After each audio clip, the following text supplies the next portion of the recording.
Hello, hello. Can you guys hear me okay?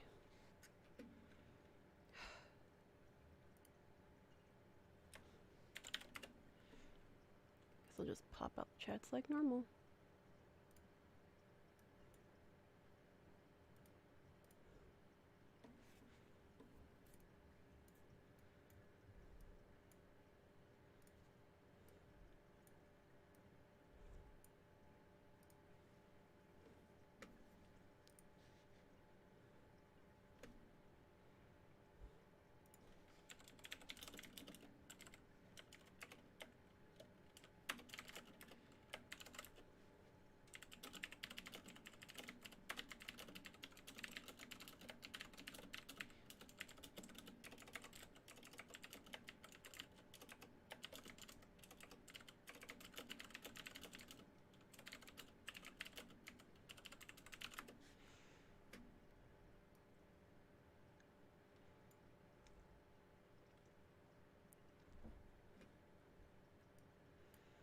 Okay.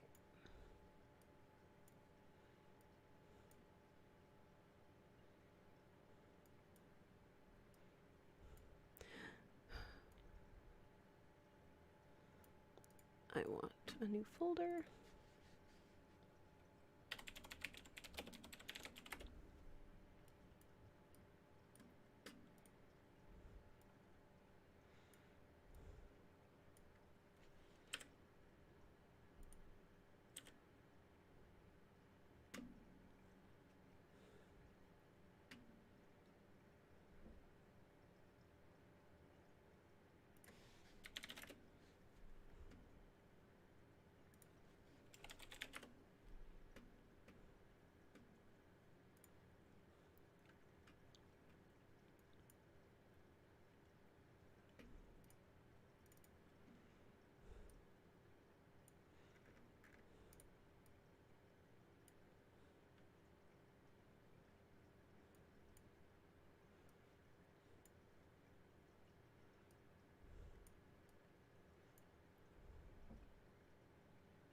Okay. Pop out all of those chat boxes. Okay, here they are. RG Tech, today we will not be covering how to make a t-shirt. But we do have tutorials on how to make t-shirts in 4 different ways in our introductory series if you look under our playlist options. Jerry, we might be doing the 3D sketching menu. Today I am covering a little bit of resources for historical dress, where people can find resources for historical garments that are in the public domain. And then we're going to make one.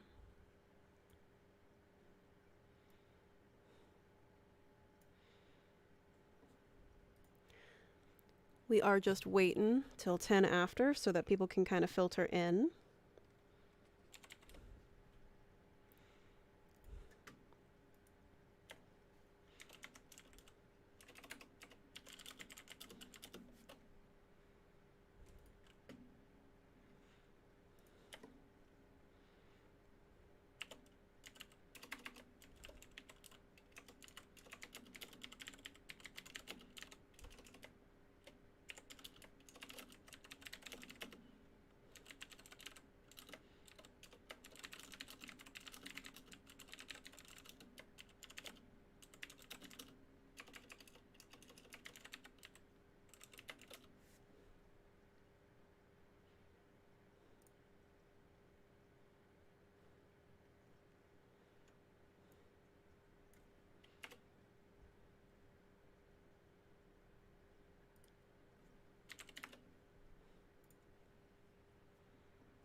Okay.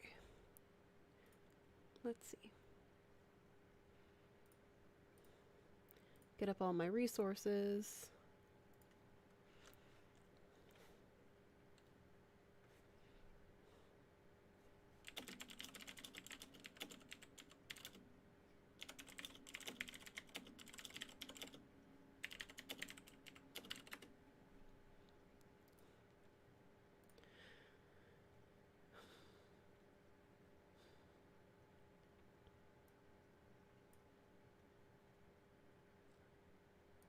Make sure I don't have too many windows open.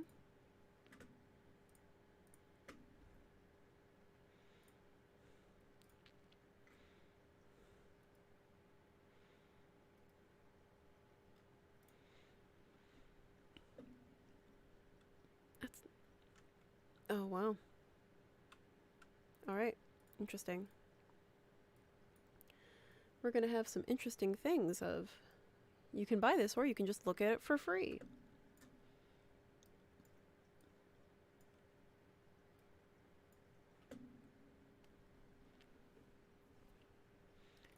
Last but not least.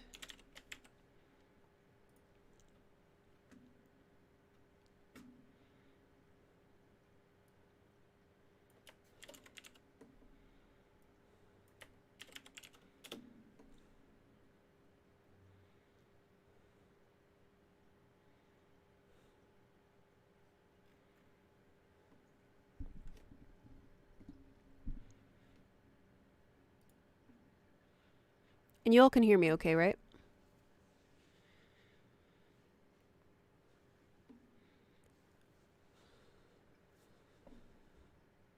All right, awesome. So let's get started. For those of you who are visiting the stream for the first time, I am Megan. I work for Marvelous Designer as a 3D designer, trainer, and the community manager, as well as in the chat on the official accounts as well. We have Eric, who is one of our business developers, and he'll be helping me answer questions and moderate the chat as we go. To start things off, for those of you who are new, we have a Discord that can help answer questions with by other users and us sometimes. All of our users in the Discord are from around the world, so just be patient if you don't get a question answered. There will most likely be an answer eventually, because we have people from Australia to the United States, of course, to England in there. For those of you who are not watching from our YouTube channel, here I will link our YouTube channel in the Twitch account. We have a lot of tutorials on our YouTube channel, as well as we obviously stream to both YouTube and Twitch. So if you have any references, we had a question earlier for making t-shirts. We have 4 tutorials on different ways to make the same exact t-shirt if you want, as well as I will also link, for convenience, our beginning tutorial series for those tutorials, those YouTube channel tutorials here. And I think the last one we've got is, if you are having technical difficulties, I'm linking just our support. Oh goodness. If I can highlight it. Our support website. Just a quick link here. Hello, welcome Black Gazer from Mexico. And linking that, as well as you can send us an email to support@marvelousdesigner.com if you're having any technical issues with Marvelous Designer. Though do be aware, most of our technical support staff are on Korean time, so just be patient. Or you can always jump in the Discord and we can probably see what we can do for you, or other users might be able to do so as well. So today, I want to look at the actual, okay, here's my OBS. Today, I have the word historical dress 1. For the funny thing, for those of you who might have been looking at it earlier, I had Victorian garb, a Victorian dress. I have my textbook in front of me. I forgot that Victorian is not Rococo period. So I have my textbook up, and we're going to actually be talking a little bit about references for historical garments that are both free, at the very least in the United States. And if not, I have one of my historical fashion textbooks here that I will show you that is a good reference for historical garments. because I also forgot what I forgot that the 18th century is in the 1700s. So I thought that was a little funny.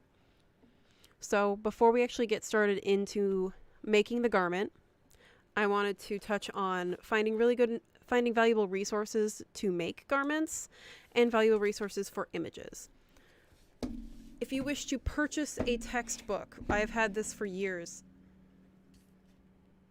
It is this Smithsonian textbook. I will link it. Let me go grab it. It is the Fashion: A Definitive History of Costume and Style.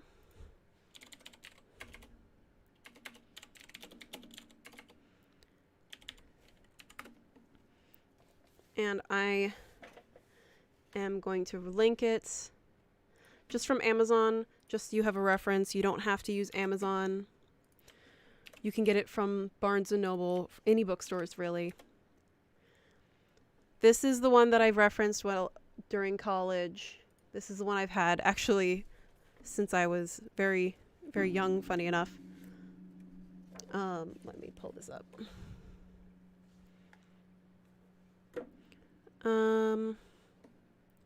I do want to add one thing to my stream here.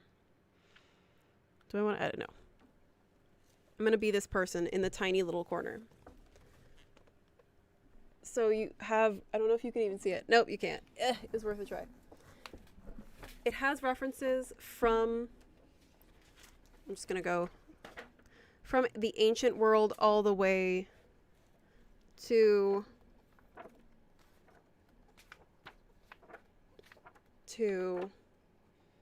shoes references to 2010s.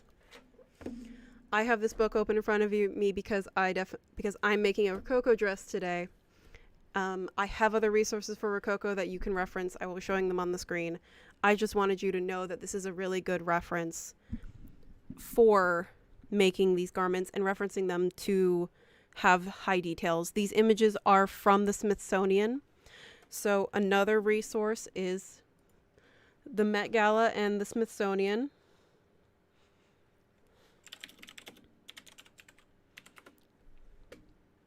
The Metropolitan Museum of Fashion, which I'm just going to link the current link in here. They have a lot of beautiful historical pieces, and their online resources are amazing for historical garments. As well as this is from the Smithsonian.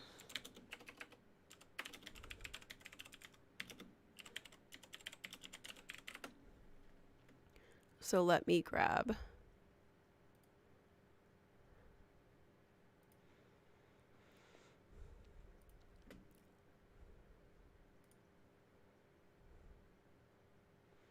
I don't want American history.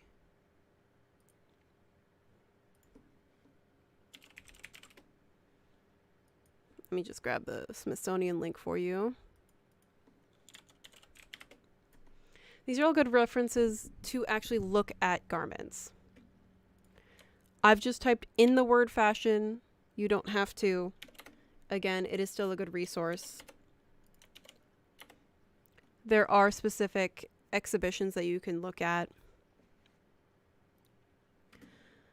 And, okay, keeping that up. And so I want to go ahead and start moving on to, normally I would have Marvelous Designer, but I'm actually going to go right ahead and do another resource, which is my favorite one. And where's the, oh no, I have it here. Too many, I have 3 screens. So here is archive.org. I'm going to do the other.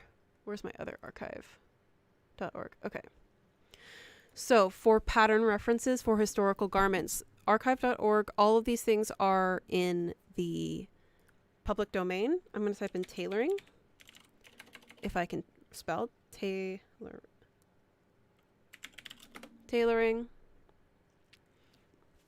And I can choose the year that these were published. Going to year. And I want all of the old ones. basically you want anything from the early 1900s to the 1800s. I'm going to be focusing on the 1800s. I have some more tabs up, but I just want you to see what the search history looks like. Because all of these are books made for tailors, or they are fashion plates that you'll sometimes see for garments and for the fashion of that time period, since we're doing historical dress.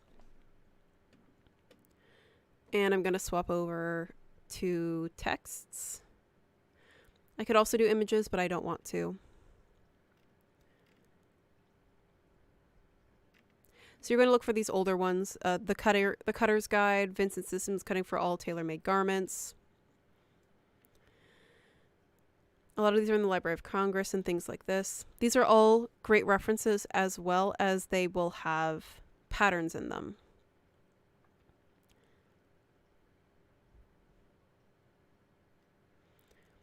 The Keystone system is a good one to reference consistently. I have this up often. So if you're looking for free patterns, these are in the public domain. Letting this load. Taking of measurements and drafting the model pattern. So this would be the women's torso piece, or the bodice, or the jacket block.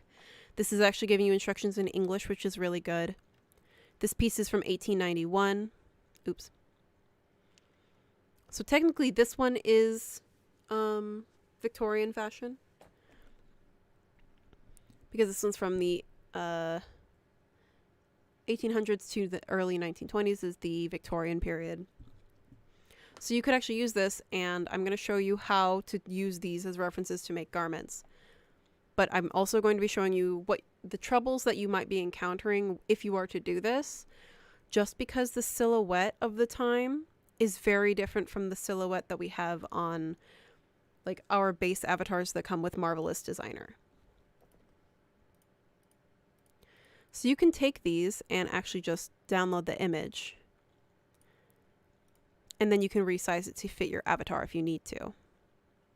And when you see this, this is overlapping just on the page here.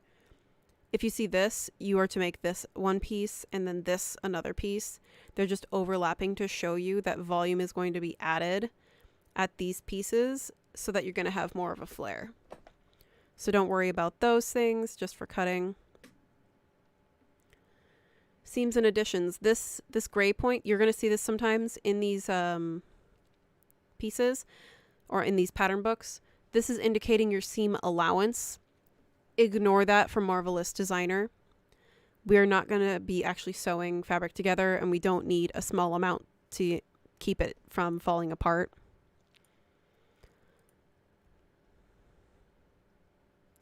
The Ulster diagram. This is specifically another jacket.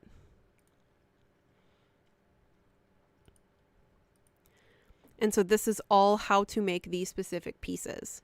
So you can use these as references for making historic clothing. Writing habit, I'm just going to scroll a little bit more. So this is this first textbook. Hello from Brazil. And then here are front coats and collars and things like that. Oh, actually, this is a good one. This is indicating the roll line. This line here across the neck. And yeah, so this is for drafting this collar, and it's showing you exactly what you need to do. And these are relatively easy to follow. Instructions, just honestly just trace it at this point, because we can resize it really easily because of the technology that Marvelous Designer provides, rather than what they had back in the day, which is paper and math.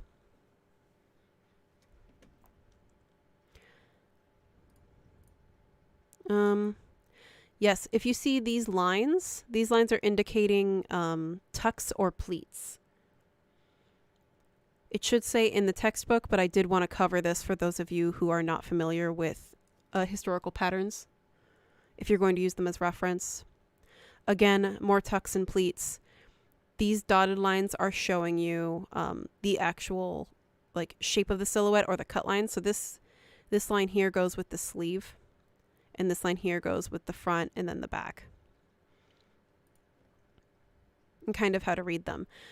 Sometimes you'll see dots like this, and it's indicating how to draft your pattern. So if you were not to copy, if you were to draft it by hand using measurements, which is what it recommends and what's expecting you to do, this is kind of the formula and the instructions it's giving you to do it on a flat. And here's pants, ladies' trousers. As you can see, the trousers are very different from normal trousers nowadays. Back of the dolman. I also have another one here, but this one's a good reference, as well as, whoops, go back. I have this one. So for those of you who are asking for, there's one of you who asked for a Assassin's Creed style piece. Assassin's Creed is a lot of mix of the two, so just be aware of the period that you're working in, and you can just select the time period and find those textbooks. Just remember that those textbooks, like these here, are made for the period that they're in or slightly before publishing. So here's another one. This is, what period? This is again Victorian. I've chosen Rococo just because I wanted to make a dress that was going to be banned from a ball. So Victorian has these lovely giant leg of mutton sleeves, which is so fun. I'm glad you're having fun with Marvelous Designer, Ricardo. But here you can just trace these pattern pieces and then resize to fit them to fit your avatar. But doing so will probably cause some fit problems because the silhouettes are different than nowadays. Because back in the day, for example, with the Rococo, there are cone silhouettes and cone corsets for women specifically. And also for men, you'll see a lot more of a rounded shoulder. And so the fit might be a little different. So you might need to be aware of the size of your avatar and the period that you're dressing them for. And especially for women with corsets, you can't really change the shape of your avatar in Marvelous Designer. You may, if you want true period garments and for them to fit, you're probably going to need to make adjustments to your custom avatar or to the avatar you're working on so that it has the same undergarment structure of the silhouettes at the time, which you can reference with the historical stays, which I'm typing in here.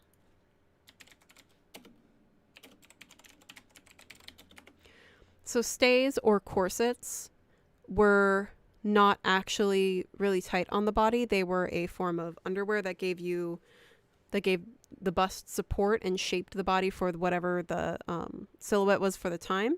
So I will be doing Rococo. I have done a form of the cone shaped dress for the Rococo. Let me show you, because it's 18th century. And so they have a cone shaped silhouette. Here it is.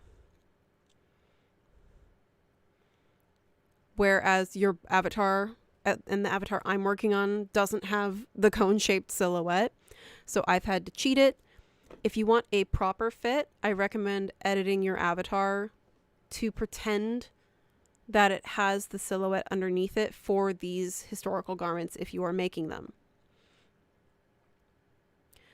Because, you know, soft body avatars are not really a thing yet, and also simulating them in Marvelous Designer would be a nightmare. I know people want it, but you got to have a whole, you know, room dedicated to computers if you're going to be able to even do that. So the best option is to shape your avatar to the corset shape of the day in whatever program you're working on, and just be aware that that's going to be the most effective way to actually just get the silhouette you want to give yourself the most success. Coming back, I love this sleeve. The principles of sleeve cutting. So this is the original base sleeve, which is a very curved sleeve. And they just full on open it and they just do a leg of mutton sleeve. We did see the leg of mutton sleeve mildly in the 80s as well. But the leg of mutton sleeve here is just absolutely ginormous and it's great. But again, archive.org. You can find all of these patterns and they are in the public domain. So you can just feel free to use them for when you're making historical pieces. And the bishop sleeve, of course. Where's the picture for that? Ah, yes. So you have pleating on the bottom and on the top. And here's the normal shape for a sleeve.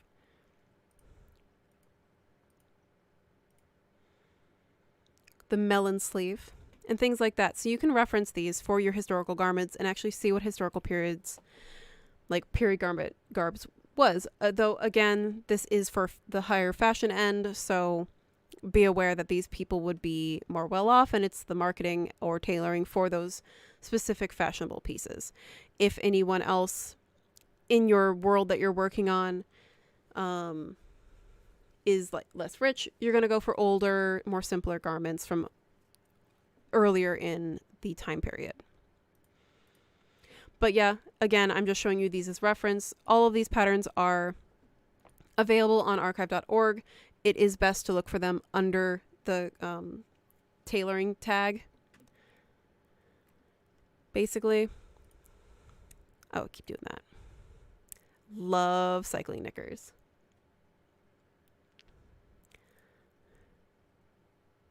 Welcome. Yeah, we've pretty much just started. I've just been basically lecturing everybody on historical garments and resources, which is good. Bicycle suits. So a lot of these you can reference and then just trace, but just be aware of the silhouettes that you're working on. This does, again, include men. So let's go ahead and get started. This is what I'm going to be working on. Where is it? I've chosen the mantua, the embroidered mantua. This is a piece from the UK. I'm just going to share it with you guys. I am not using a pattern for this, and I'll show you why. But here, where is it? Here they have stays. So for this mantua, it's basically a robe going over a skirt that is ginormous. And these, let me go back to this. Where is it? Where is it? Where is it? I think also this is the exact same one I have here. No, it's not. And these skirts actually, I like to say that they're banned from parties. A fun historical note is that people would try to make them as wide as they possibly could during the Rococo period, to the point that they couldn't get through the doors and you couldn't have more than a couple people in a room, in the ballroom, because the skirts were so large. So they actually banned or had limits on certain sizes of the mantua or these open robes, which is, I find so funny. Because like, okay, well, this garment's banned. You can't wear this because you're going to just take up too much of the ballroom. So here's an example here of this corseted silhouette in this garment. It is, again, a cone. And so most avatars that we have here in Marvelous Designer, we're not going to have a cone. I'm faking it. If you want to have it look accurate, I would recommend, again, sculpting it outside.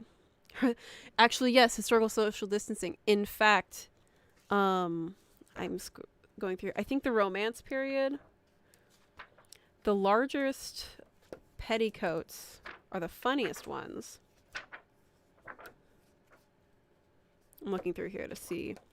Also, the petticoats ones were as well because they wouldn't be able to reach over towards anybody due to the giant petticoats, which were sometimes 6 feet or more in diameter, or even sometimes width as well, or sometimes radius as well. I believe, yes, it was during the, for real social distancing, it was during the Victorian period, in the early Renaissance, in the early period of this for the crinolines when they had giant petticoats and people couldn't even get to them. I think it was also, yeah, it was Baroque and Rococo, or the, you know, the Romantic period. Marie Antoinette, giant petticoats. No one could reach over. The men would have to like reach over. That's why you also had fans. So funny. Okay, I'm going back to my mantuas. Okay, here they are. Because I want to make sure to touch on these. So with these mantuas as well, super hard straight in the front because they had a stomacher, which was, let me find it. I've linked the image, but I wanted to show you the stomacher. I think it's earlier. It was actually pinned in. So here they have pins.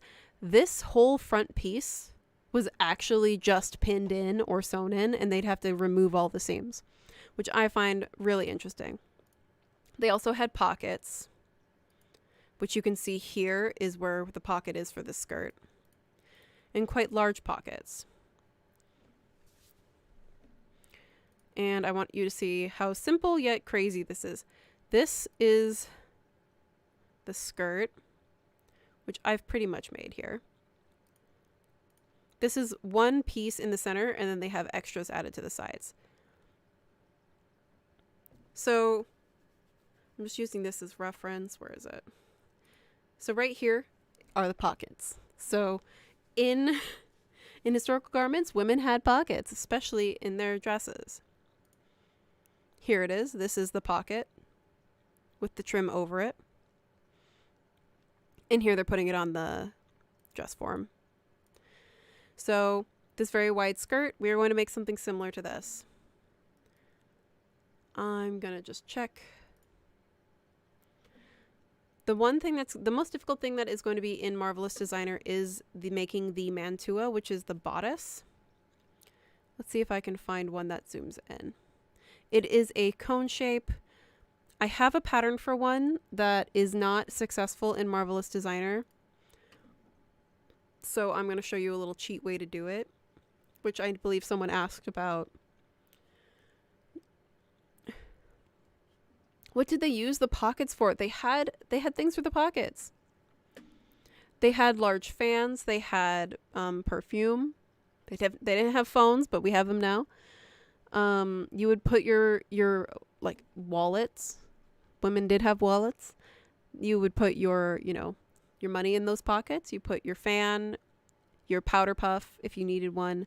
There were also rooms dedicated to freshening up. So just, things like that. The things that they needed, they put them in their pockets. And they have quite large pockets. Here it is. If it would load. That would be great. Okay, well, this one's close.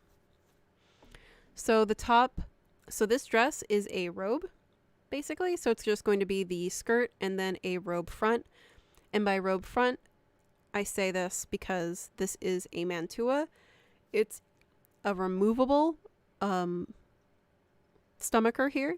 So it's technically not a jacket or a shirt. It's a removable stomacher with undergarments underneath it. So let's go ahead and move on, unless we'll wait until... Do we have any other questions before we get started? And I'm going to show you those patterns.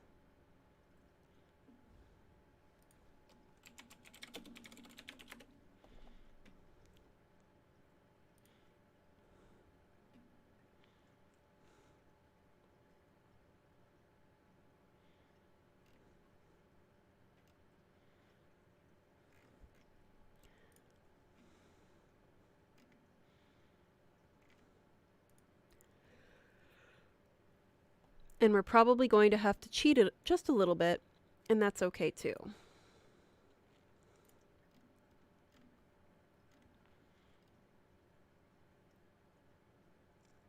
Okay. Moving over to Marvelous Designer.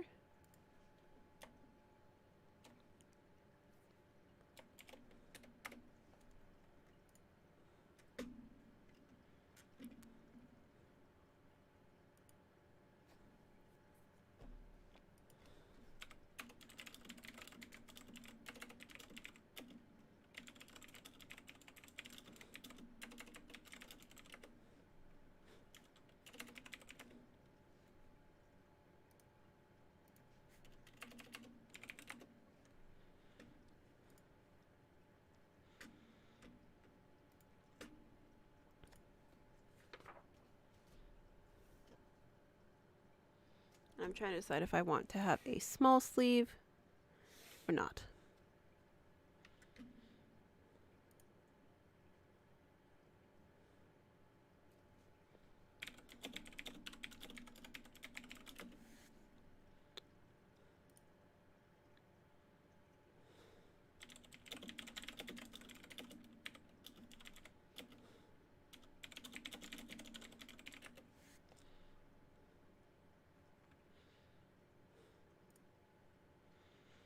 Okay. So let me go ahead. I'm going to show you I'm going to bring in my avatar first.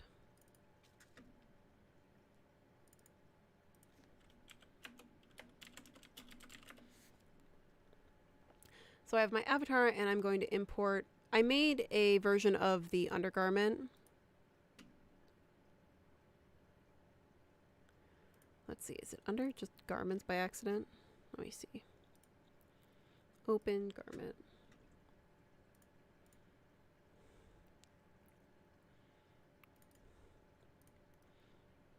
Oh gosh, where'd I put it?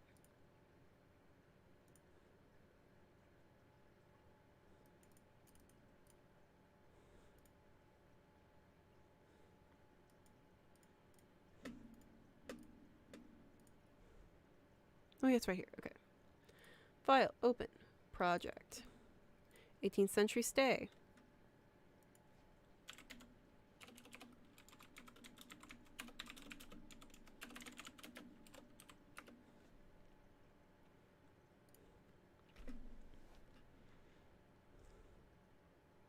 Ah. Oh, it is the full garment. Okay, let me delete this.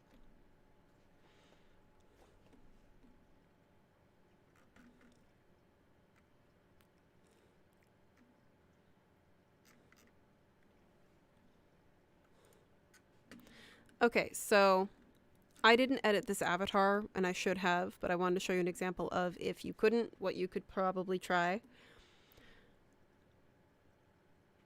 I'm going to hide this avatar.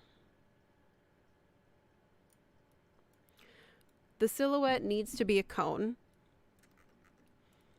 And honestly, the waist should be smaller. And what you want is for this to be perfectly flat. I didn't do this. I don't have that for this avatar. I would recommend, again, that you edit your avatar and simulate having this here. And simulate having the actual correct 18th century stay.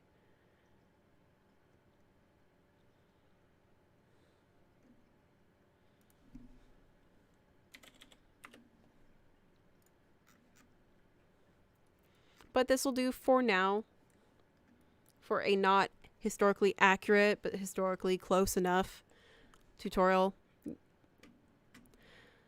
So what you did see me delete, let me bring my avatar back. I moved her arms up because we have the skirt that I made the pattern for, which is really easy.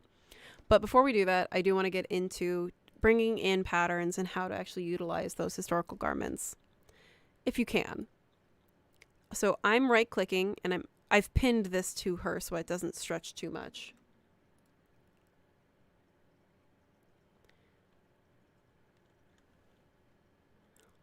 So I'm selecting add background image, going to image file.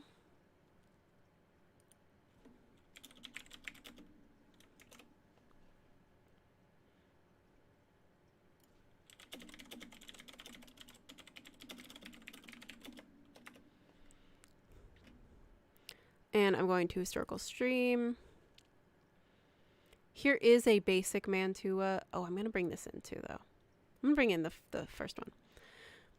So here is that like a mutton sleeve.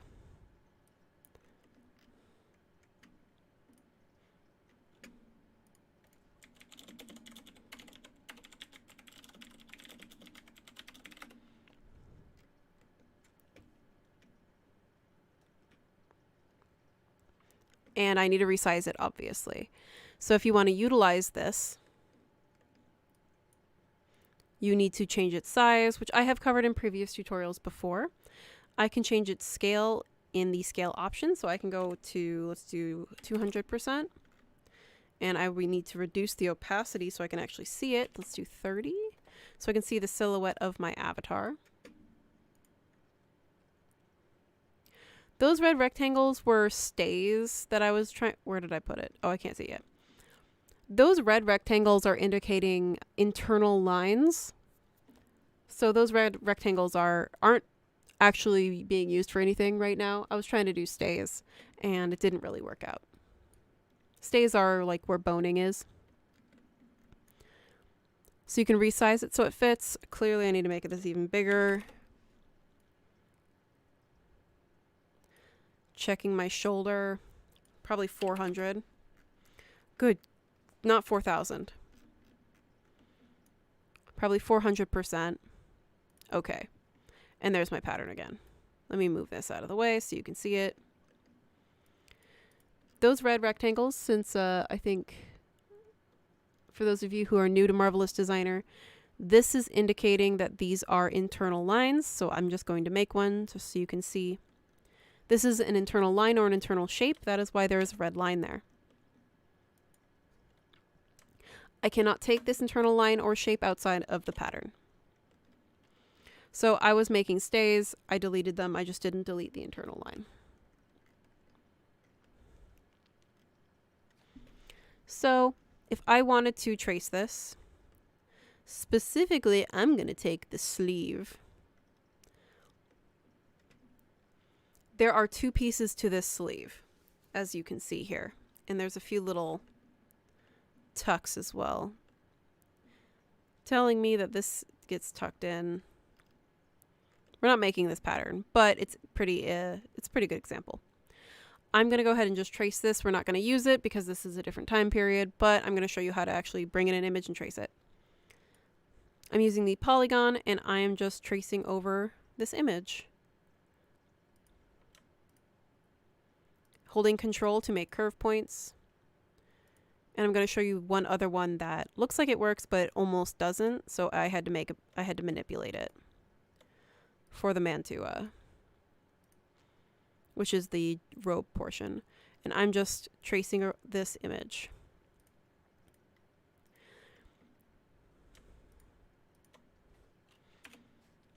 And using backspace in case I've made any mistakes.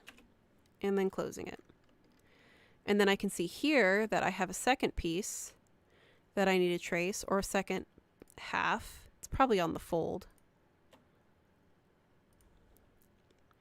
And it looks like it stops there. And then it traces that same pattern.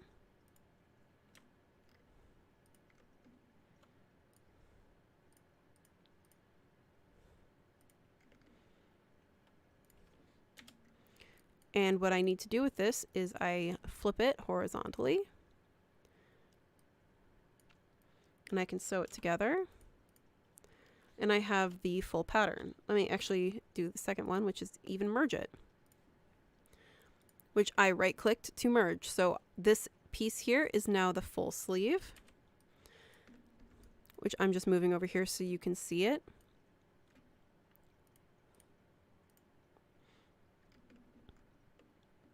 These lines are probably indicating grain. I can't read the instructions, but that is most often what it's indicating here. And this would be how you would trace a pattern. Let me right click, reset 2D arrangement so we can see it. So this would be based on this image, tucked and pleated into itself across here. And then this is actually sewn most likely underneath this. And then these little tucks as well are sewn to each other, creating a very fitted and curved sleeve. Back in these time periods, you tended to have two-piece sleeves or sleeves that are very curved, because women didn't have to move their arms. They had other people to do that for them. They were to be fashionable. Specifically, these garments were for that. The people who were doing the actual work had different garments, obviously, that weren't fashionable. So I want to change this piece, or this pattern I'm referencing. So I'm just going to add background image. I'm choosing a new file. And I'm going to open the mantua. This mantua doesn't fit her, and it's a little complex, and it's missing instructions for me. So I can trace this, but it's not going to be perfectly, it's not going to actually fit her. But I will trace it and show you where you will probably end up encountering some issues so that you can actually, using Marvelous Designer, work around them if you understand what you're working with or what it should look like.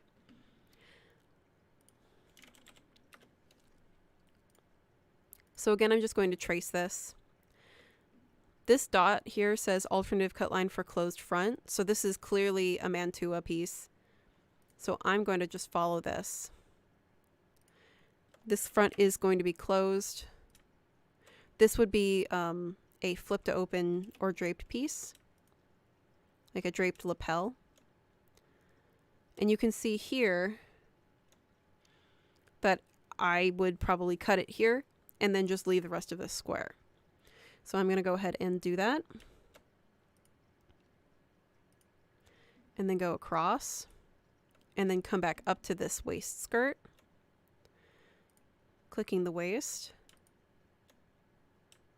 and making control, holding control to make curve points.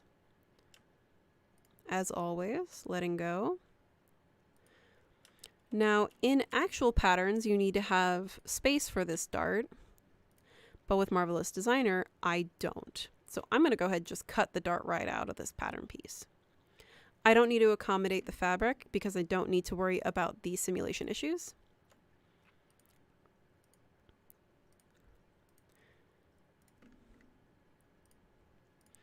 Oh, looks like I had a problem there. All I need to do is go over to the Edit Curve Point tool, add more curve points, and just move them so that it looks and matches the line appropriately.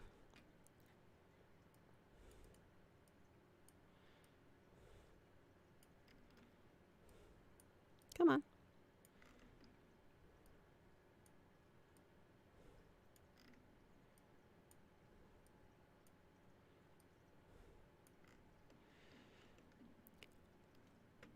And then,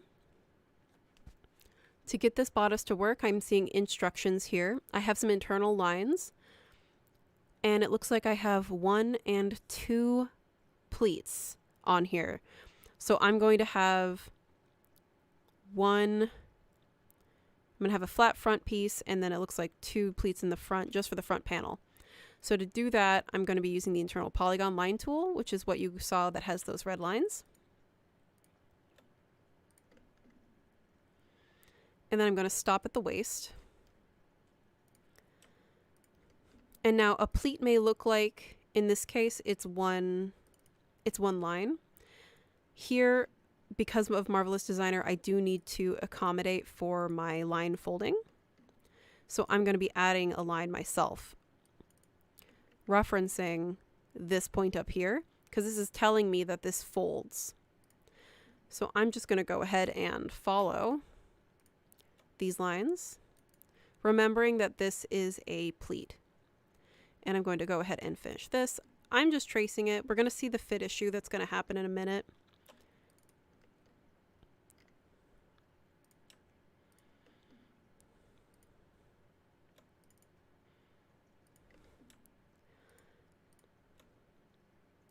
Because this isn't made to fit her body.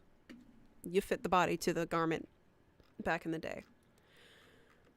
So just with the front, I'm going to first of all turn off gravity. So going to right click in the 3D window, going to simulation properties, going to gravity and making that value 0. To make it easier to have my pleats settle, I am stiffening this fabric. So I'm right clicking and I am choosing strengthen or stiffen. And then I'm going to sew this pleat. That's the first thing I'm going to do. And I can already see that I need to make an adjustment for this tuck. So what I need to do is figure out where this line meets. There's a few ways to do this. You can do it the hard way, or you can do it the easy way, which someone asked about 3D line or 3D menu in Marvelous Designer. Feel free to speak up, but I'm going to use the 3D line pattern tool. Why do I turn off gravity? That is a great question. Because it allows me to do this. Let me just move this and then I will finish answering that. It makes it a lot easier for the simulation to begin pleating because it's currently simulating right now and it's not falling to the ground.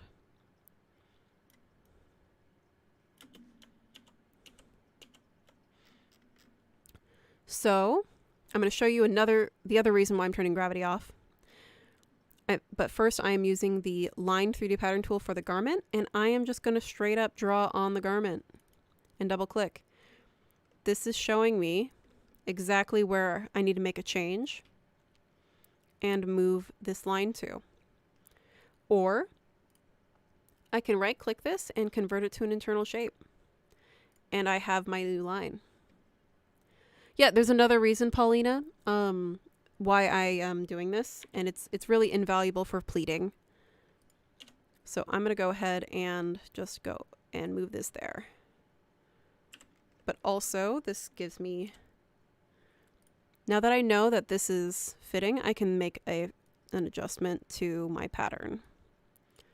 Because in the real life, they would just be pleating it by hand and then pressing it with a seam. We can't do that in Marvelous Designer. We are working with digital assets. But it is important to have your lines go across your darts and cuts like this evenly so that you can have a good working pattern piece. Which I'm going to do, normally I would draw it in the 2D window, but I think it's going to collide over this point. So we're going to see. So I'm going to draw the last pleat line that I'm going to need to reference in 3D.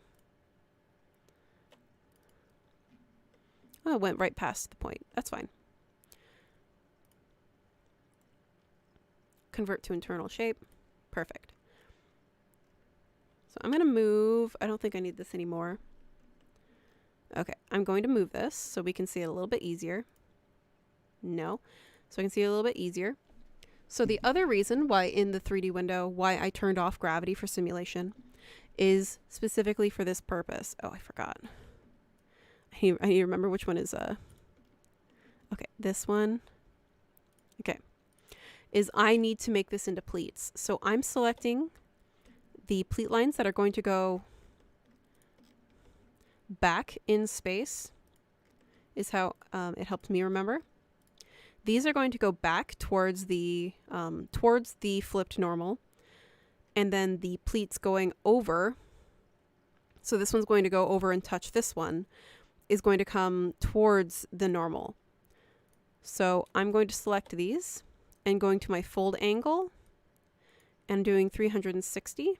In the 2D window, now that I've done this, whoops, I can move it. In the 2D window, it turns blue, which is telling me that it's going to push it backwards. So I'm going to put a pin right there and there because there's no gravity, and I'm going to simulate with a space bar. These lines are now going back in space. And this is also why I've stiffened this. This is going to make it a lot easier so that I can create a sewing line between these two, and it drapes and falls how I want it to. Again, I'm just using the segment sewing tool. And now that it's being pushed back, I can sew this together. Oops. And this one together, holding shift to select multiple. And now I can see that this is sewing to each other. But before I simulate, I am going to bring these even more forward by doing the fold angle the opposite direction. Again, my pins are just mad.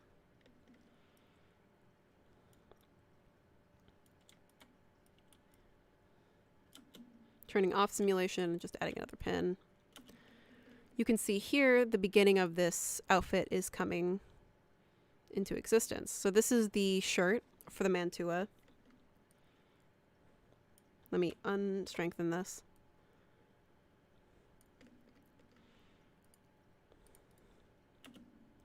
Turning off simulation pin, delete all pins. I'm going to go ahead and cheat this and just put it on her so you can see. Tack on avatar.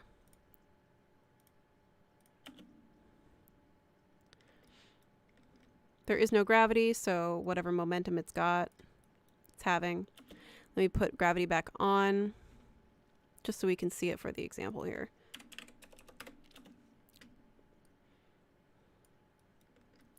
Mantuas tended to have a lot of pleating.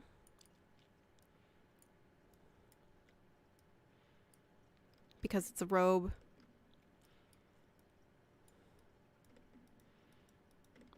I'm just going to go ahead and pull this. Yeah, it's a little angry. You can see here my particle distance is at 20 still, and that's what's causing it.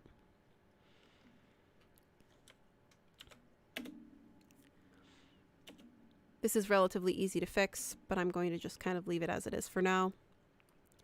And you can see here as well, the size of the sleeve is very different from normal sleeve patterns nowadays. Pulling it forward. It's a very tight sleeve, as you can see.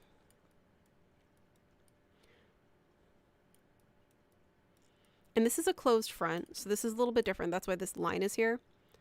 So I'm going to make a copy. I'll make a copy afterwards. We're going to make the back. This is a basic mantua. This one actually should be going to the floor. As it says here, cut to from nape to ground. Oh, so specific. Thank you. To the ground. Luckily in Marvelous Designer, we can just make it longer, so it'll be a little easier. I'm going to go ahead and trace this one next. Starting from the underarm. And the underarm is very different from the normal fit these days because it is high underneath the armpit, which gives a little bit more movement, but also it's a style choice. And again, I'm tracing this. I'm going to have to do the same exact things as I did a minute ago, but the back is going to be a little different here. The back is a little curved, as you can see. Just mildly annoying. Making it square.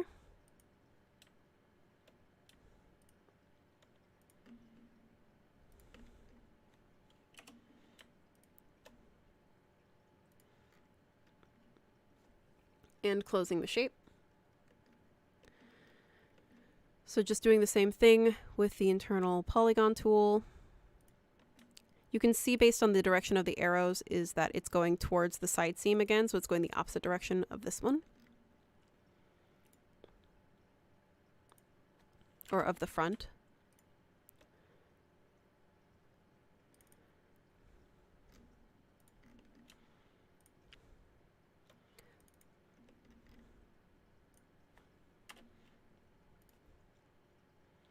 This may work, this may not work.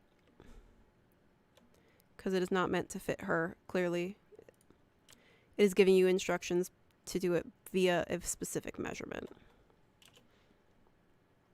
I'm assuming. I don't know where this pattern is from. And then I'm going to do the same thing, noting the arrows.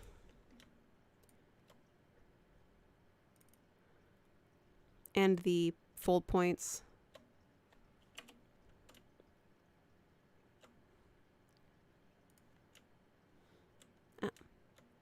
Accidentally holds window key. Double click to finish. And then this one is perfectly flat, so I'm going to assume it's right in the center. Oh wait. Is that a box? It's probably here.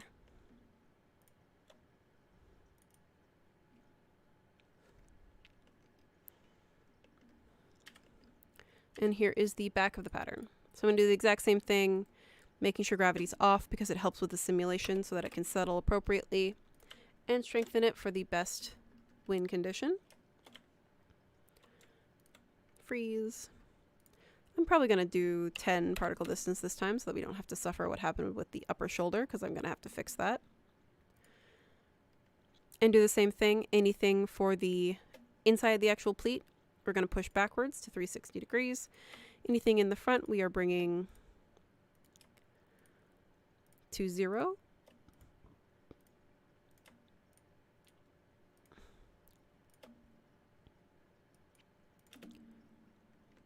And see, it's already setting in line our pleats. which makes it easy. Even in the 3D window, I can sew this together. Now this piece needs to be unfolded, which means I need to make this flat. Delete all curve points. And delete this point. And unfold with symmetric editing.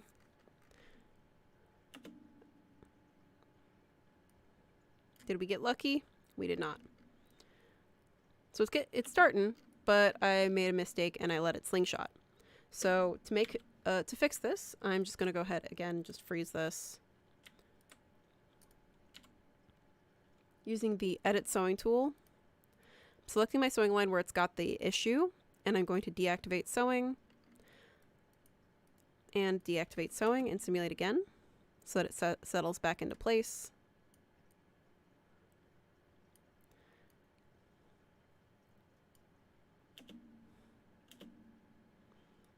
And then reactivate the sewing using the edit sewing tool.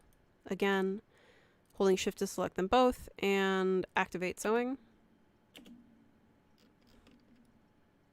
Looks like this one's a little angry again. Again, just right clicking with the edit sewing tool, deactivate. Oops, didn't want that one.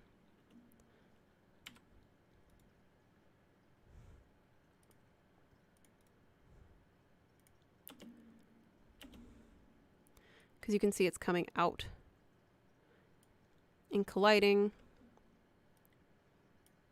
We want it to settle. There we go.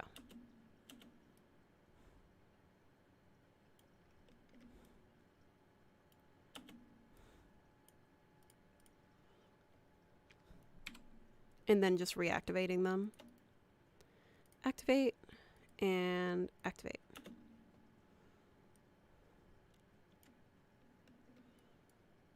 And this is why I left the center back as it was, just so I could see it. So now I have a box pleat in the center back, which is good, because then I can just sew it to itself. And now I have the back of this dress, or mantua. It's actually just a robe. Activate sewing. And it's got the rippling just because I have it on heavy or on strengthen. So I'm going to delete this one. And now I'm going to fix this one again. Reset 2D pattern.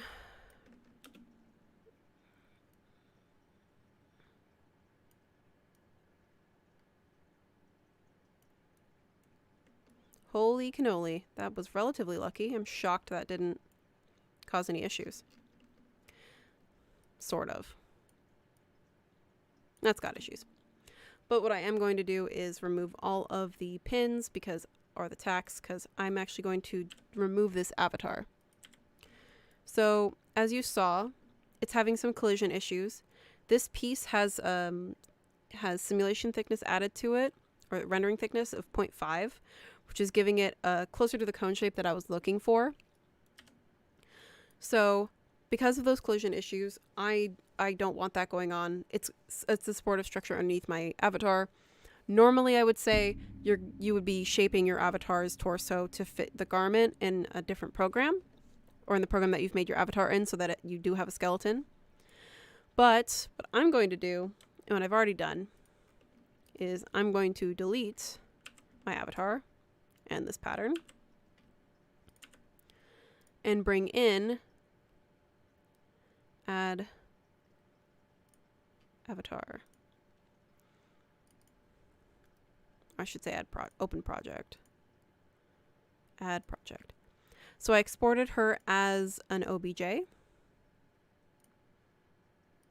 with all of those garments. I'm going to go ahead and save this before I forget. File, save as, garment. Just in case I don't want to lose this, I'm going to save this as a garment for mantua, just in case I lose it.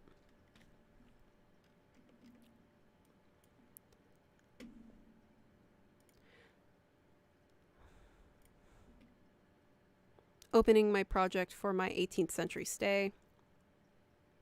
Oh, I moved it, that's why.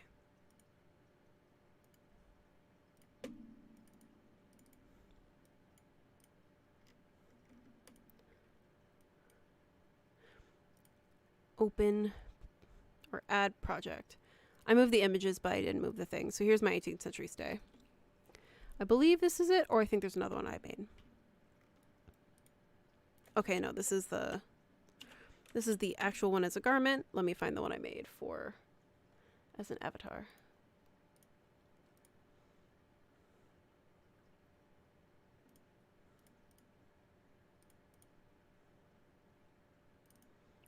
Did I accidentally delete it? That would have been really funny. Well, I'll just show you how to do it. File, open.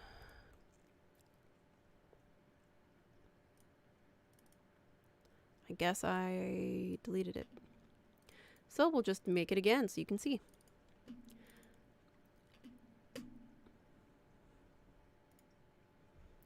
File, open, project. 18th century stay. Open. It's probably going to remove all this. That's okay. So we have the 18th century stay. File, export, OBJ. Oh yeah, I forgot I put it under avatars. So I'm going to do it anyway. Corseted avatar with cage. I have corseted avatar, and I'm saving it as my corseted avatar. Making sure to export as thick. Single object. Okay. So now I can delete everything, including this avatar. File, import, OBJ, corseted avatar, open as avatar, okay. Now I have my avatar. It doesn't have her skeleton anymore, which is why I can no longer move her arms because I exported it as an OBJ without the skeleton. But now I'm not going to have those collision issues for this, this mock cone corset. So I'm going to open my garment again, or add my garment, add garment, which is the mantua. And I'm just going to go ahead and add that background image one more time, just because I need one more piece from it. Sure. And I'm going to toggle it to be see-through again. Make sure it's the correct scale. Yep. Okay. Now I am going to adjust it in the 3D window. Normally I would say to use the arrangement points, but if I used arrangement points, it would affect the pleats that I worked so hard to set in place. So in this case, I recommend you don't use arrangement points when you have a lot of pleats like this.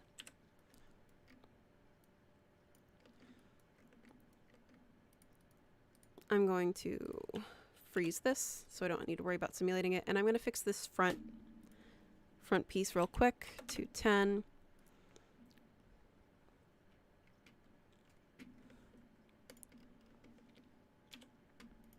And also feel free to ask questions as well as I'm doing this. I can answer questions as we go. I know that someone had the question about the 3D, one of the 3D line tools. Feel free to ask it because I'll be working with it a little bit more as well. Let's see. I'm going to, again, deactivate the sewing, not delete, just so I can get this to settle in place one more time. See, gravity is on right now, and that's why it's falling down. But having gravity off makes it a little bit easier to put things together. You can work with gravity on, but I would recommend putting pins in the corners so they don't fall. If you do. Which I've done. I was just holding the W key and then clicking on the pattern itself, and I was adding pins that way. There we go.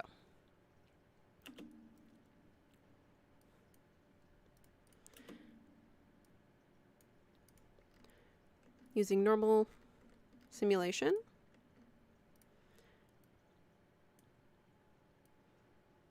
You can also use pins to place it close to your avatar if you need to. And I'm going to make a symmetrical copy of this. So right click the whole pattern, symmetric pattern with editing. My back is already symmetrical, so that's fine. This will still have those same pins, so just be aware. And I can sew them to each other now. As you can see, I have flipped my sewing. This is easy to fix. Using the Edit Sewing tool or the B hotkey, I can right-click it and choose Reverse Sewing or Control B. And since they're symmetrically linked, it does it to both. Now I will need to manually hand put these together. But as we can see, there are some issues. There's going to be a little bit of bulk in the way, so it's best to clean this up. So I'm going to go ahead and do that. Just going to move this down so we can see what I'm doing and reference it. So using the free sewing tool, I have this little blue dot, which is my little ghost here, telling me exactly where I am in both the 2D window and the 3D window, so I can see what I'm working with. I need to sew this piece to close this pleat. So starting from the center of that pleat, just sewing it, and it's frozen. So let me activate.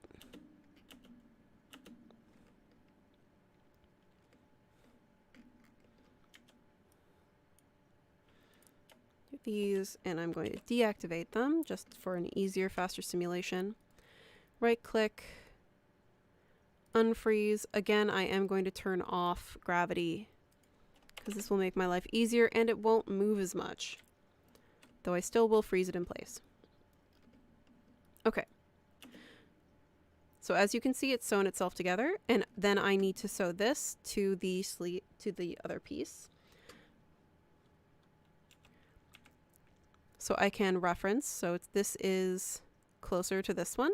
So I want to just sew it to itself this way.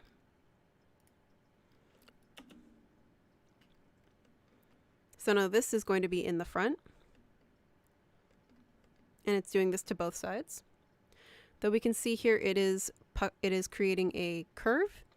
So I can see right now that I want to select all my sewing and go from custom angle to turned. So you're going to see some people working with Marvelous Designer, they're going to be making a lot of pleats. And if they don't make it to turned, their pleats aren't going to lie perfectly flat. So watch. Now these pleats are lying flat and sharp.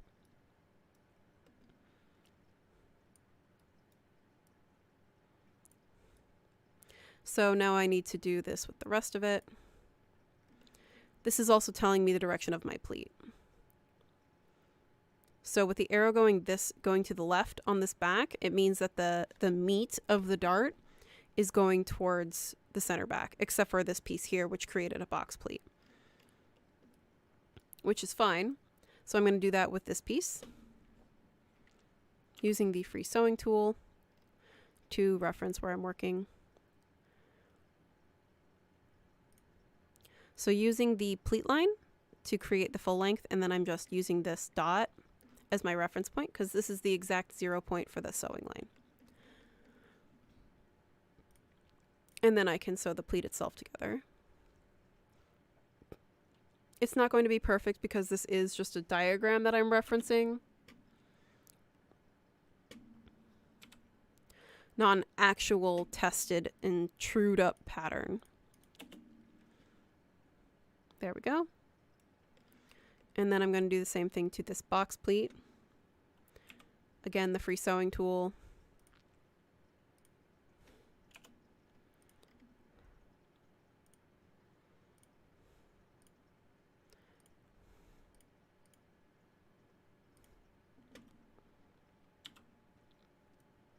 And then select all my lines and choose turned. And simulate, so it goes into place.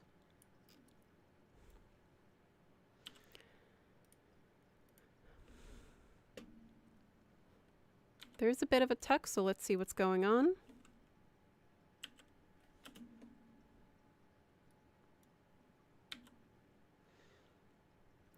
I'm I'm going to cheat this by moving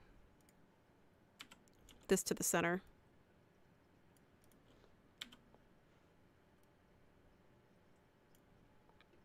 As best I can. And then doing the same thing.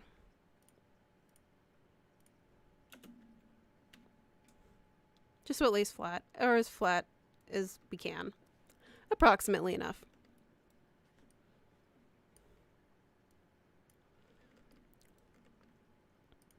So let's go ahead and activate those pieces. Again, right click, activate, or Control J.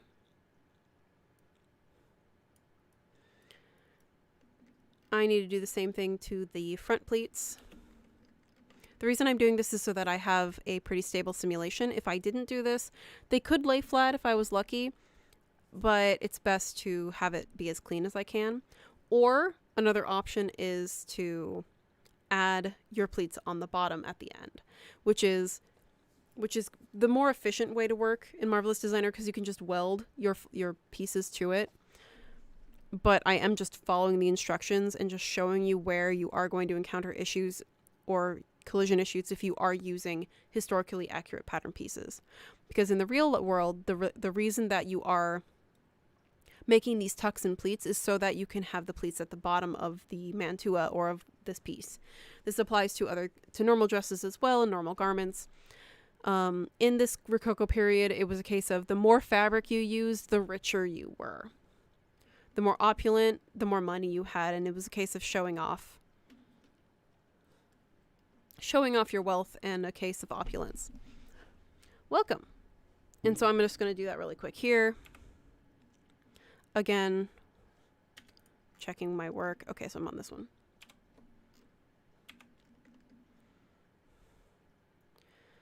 So sewing my pleat to itself.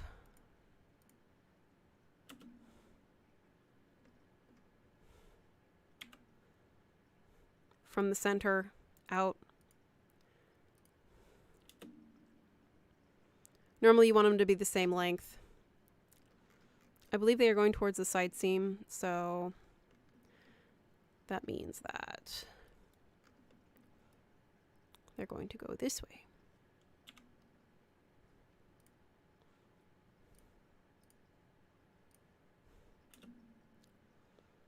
Pulling it over. And then doing a little bit to the same to this one. As we can see, it's a little bit big, but that's okay.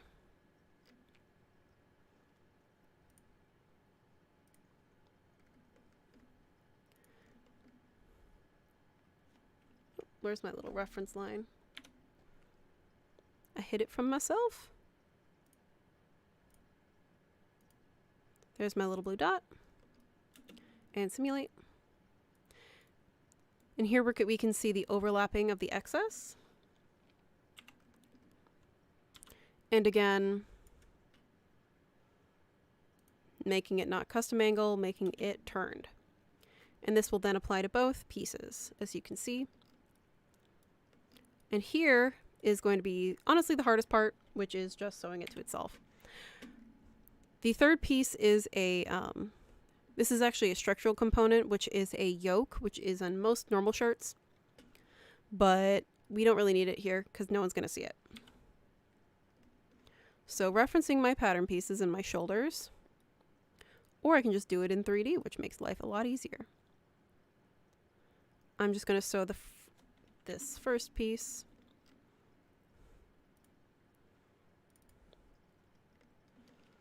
To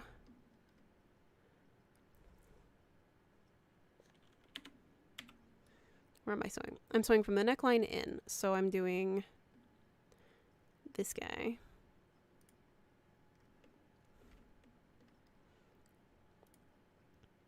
To this one.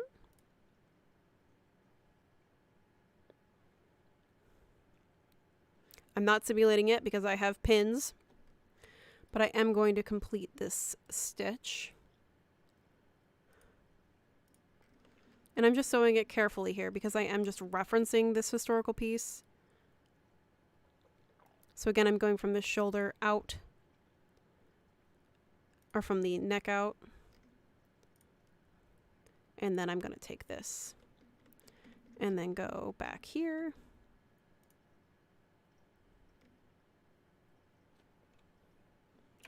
Backspace. Reference my points here. Holding shift. And as you can see, based on how I've sewn it in the 3D window, I'm referencing it to make sure that it's going to be the same size. Now I'm going to delete all my pins. So I'm just selecting all these pattern pieces, right click, pin, and delete all pins.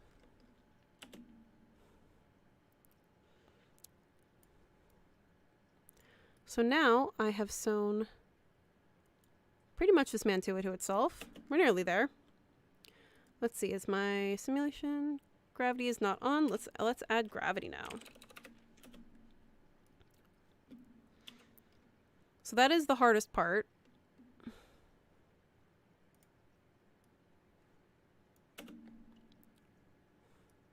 As you can see. And now that this has been imported as an OBJ, I don't have to worry as much about my simulation issues.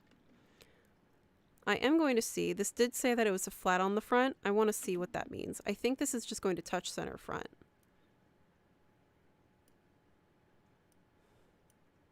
Oh, I bet you I didn't export this as a smooth avatar, but that's okay. So the reason this mantua has so many pleats is because it's going to be a little bit longer to go over the skirt. Here, if you wanted actually to do it with a stomacher, I would be cutting across this, which I may do, depending on if we want to make this a two-parter or not. Because we do end at about 1 o'clock. So let's see how far I can go. So we also have the dart in here, and we have the really high shoulder, or the really high sleeve. Let's do the fun thing, and the impressive thing, and bring in the skirt. Add background image, cancel. Oh, add background image, reset. I could do the sleeves, but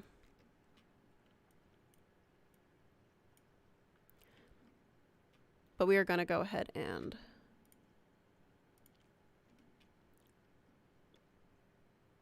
try and decide. Because the sleeves are going to be curved and they're a little weird. But I'll show you how to do the skirt because the skirt's actually really fast. So what I did, I'm actually just going to show you. I'm going to do it the fast way. File. I'm going to go to my piece here. I'm deleting this avatar file. No, I'm not talking to you, Siri. Import add OBJ. Corseted avatar with cage. I have cheated a cage already by making a very thick pattern piece. I took away her skin. I don't know why I did that.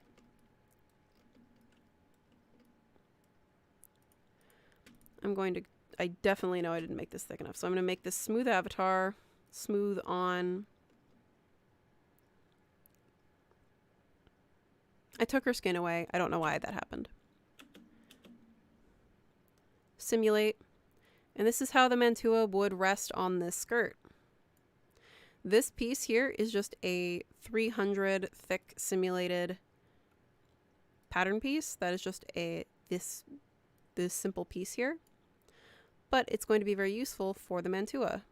Or for this is the mantua. The rest of this is the dress.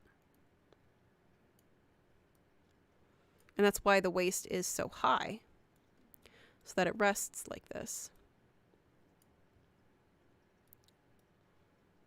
And that's also why it was pleated like that. So this can go all the way to the ground if I want it to be.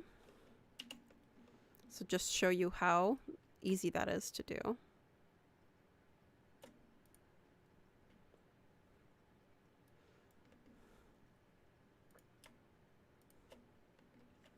Freezing all this. And the more efficient way to work in Marvelous Designer would be to do it this way.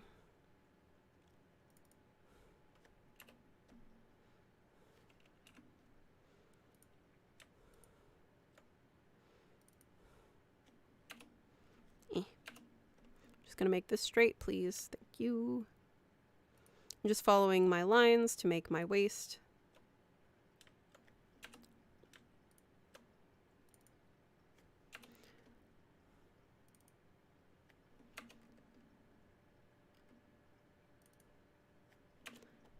Oh, I'm using the wrong tool. Internal line tool going from the waist. It's like, why am I not doing this right? It's because I used the wrong tool for that. Okay. I am choosing the cut and sew option. And then I'm going to freeze the jacket. Oh, I think...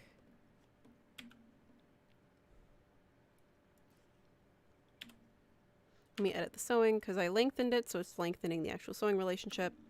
There we go. So some mantuas went all the way down the back and some didn't.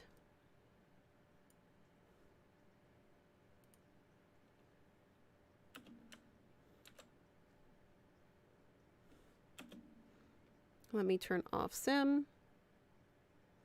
I made it very angry.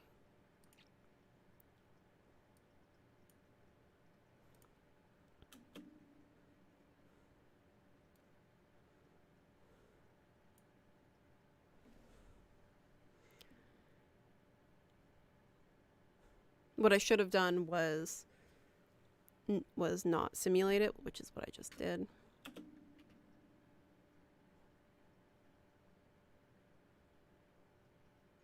Because it's a lot of fabric very suddenly simulating. There we go. Thank you.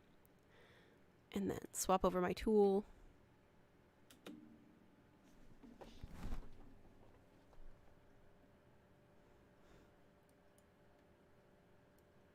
Going to GPU. Because these are frozen, that shouldn't affect it. GPU will be great for settling this out pretty quick. There we go.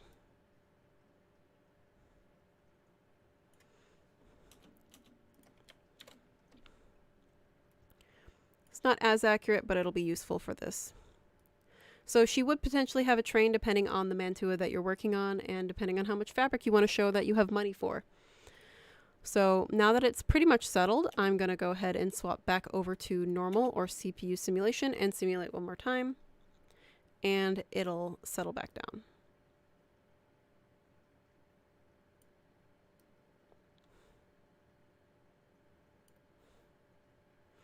Normally I would be bringing down these pleats, but just for the sake of time, I'm not going to be doing that.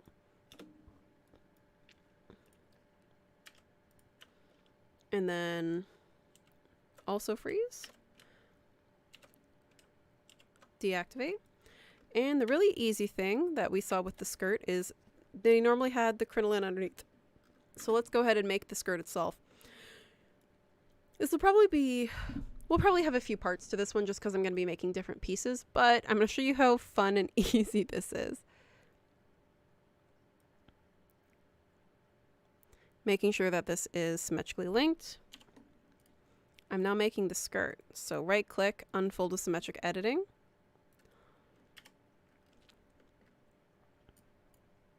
I need to make adjustments to that, but that's fine.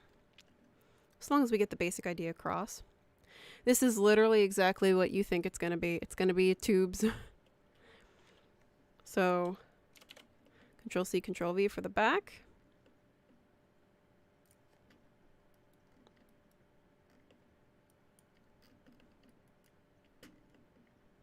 I want to make sure that I know which side my normals are on. Flip this. And that is the reason why my avatar's arms are out, because of this petticoat. Because, you know, you don't need to do anything with your hands. They just need to be resting there looking pretty. So in the 3D window, I'm just going to sew it to make sure I sew it correctly. But I don't need to go through my avatar, so I'm going to go ahead and back it off. Or back it off. There we go.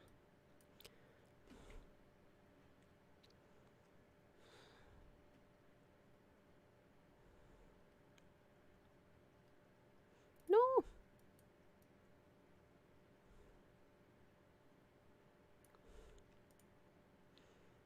Or just consistently overlap it every time.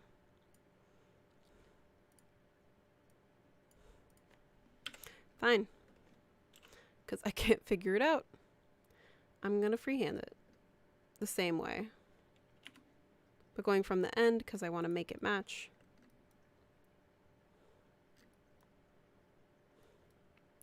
Oh, again, double clicking to finish.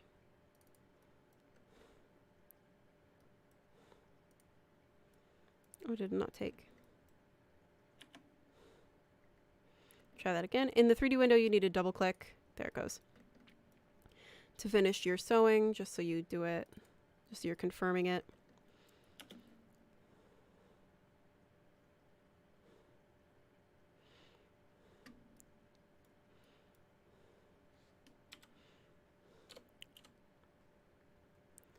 And it's going up around her, so what I need to do is just do the simple, since it's such a simple petticoat, I'm just pulling it down.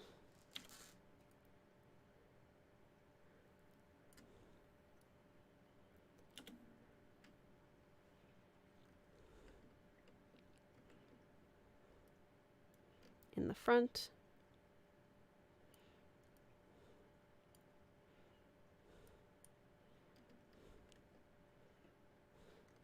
And then I'm going to do the same to the back. Just bringing the back over to reference it. And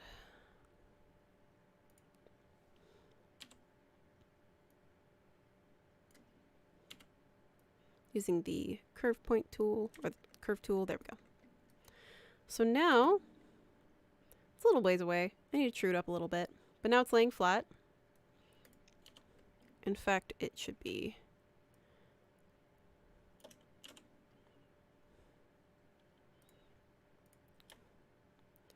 closer to her, as it is a petticoat. Because it hides under the mantua.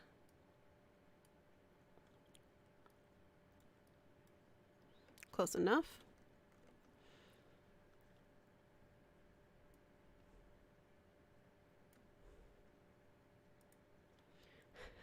There is no zipper. They didn't have zippers back then. The only reason I'm having this be multiple pieces right now is because of the width of the fabric would have been their limitation. So in this case, for the actual petticoat, there would not be a zipper. There would be buttons.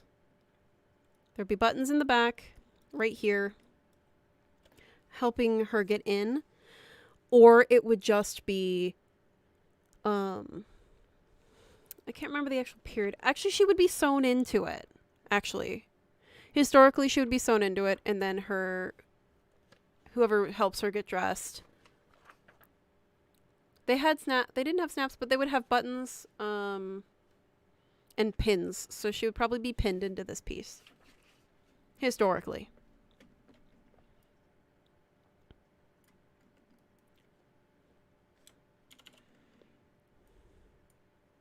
Control C, Control V. They did not have zippers then. This dress is not meant to be actually made, Zach. I don't know what your question is by how can we put it. Can you clarify a little bit more for me, please?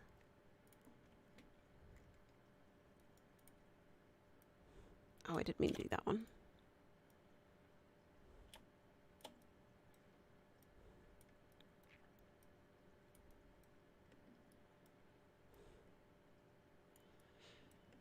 Because literally, for example, she would literally be sewn into this dress for the stomacher.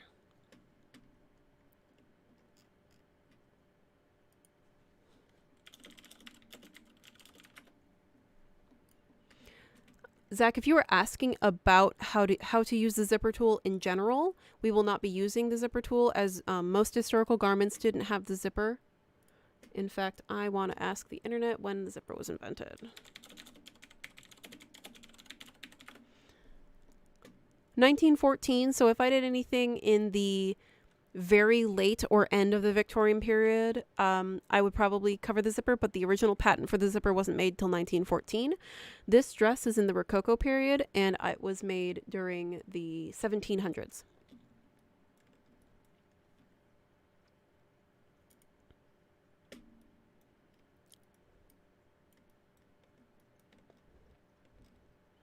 But most dresses like this do not have zippers.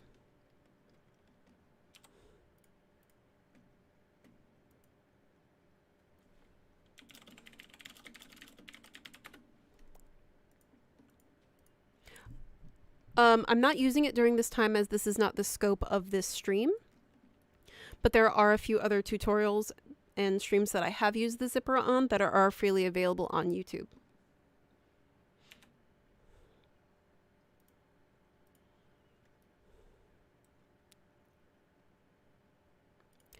During this stream, I will not be explaining how to make a zipper.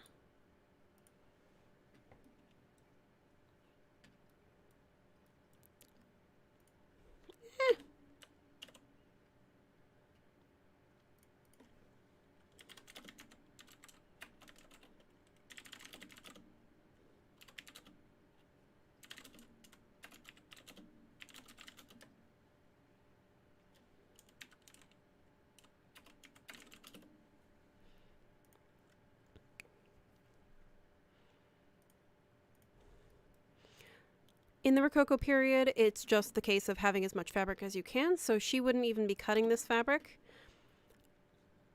This is not a Victorian dress. This is a Rococo period dress from the 1700s.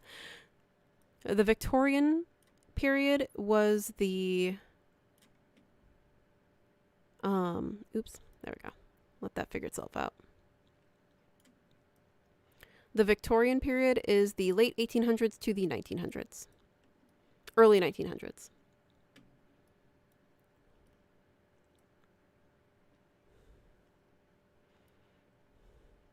So with this extra piece, looking at the actual piece I'm referencing, where'd it go?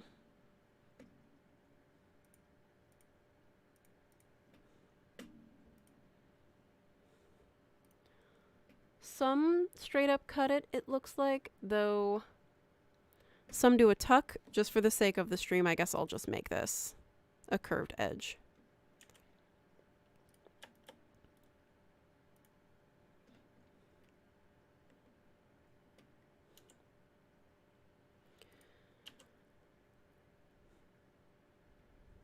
I basically did make the stomacher.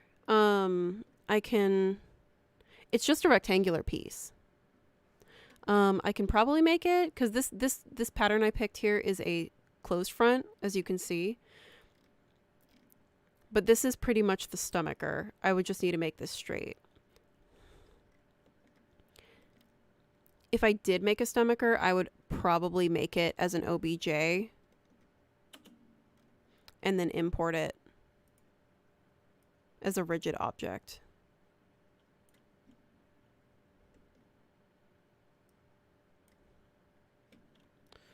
Oops, I did the wrong side.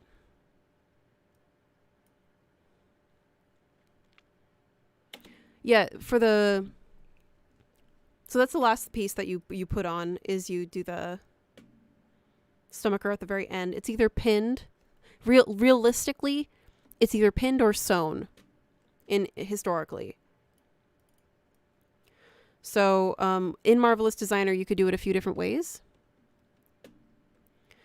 You could literally just sew it into it, but it would need to be a rigid object, which is the one challenge.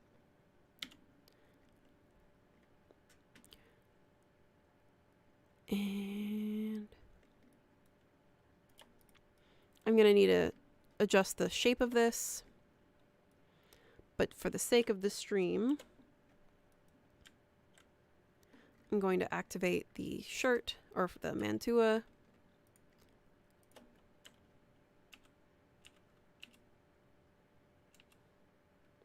And make this layer 1 so it pops up. Yeah, so normally, instead of sewing it at the center like this is, so this is an option though obviously that's what the historical pattern was for. If you didn't want it to be a closed front, this was probably for an older woman, if we're being honest, if she has a closed front for her mantua. But if you want it to be more stylish, you would cut across this line, which we might do in the next stream, because we are reaching the end. Because I didn't think it would take this long, but I did want to focus on the actual resources for everybody.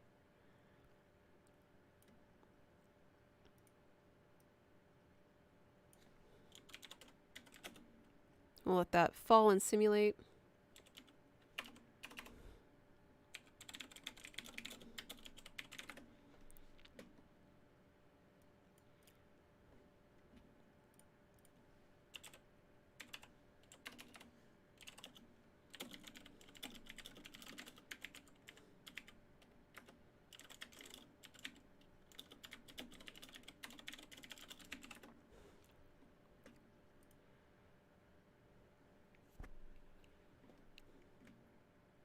Pulling it all the way back. Normally I would probably take these lines down. Yeah, pleats are great. I have a pleat tutorial in the basics, I believe, of pleat making. I think I cover pleats in one of our basic tutorials. I'm just pulling her mantua pleat down. Normally I would be pressing all of this down, but for the sake of the stream, we've only got 15 minutes left. As you can see here, I would rather have, had I been able to, like, let's just say adjust, like, truly sculpt my avatar, make a custom avatar, I would make the waist smaller and make it a full cone shape to fit the period. Then I wouldn't have to make that faux corset that I made to kind of get the silhouette as close as I could using one of the base avatars.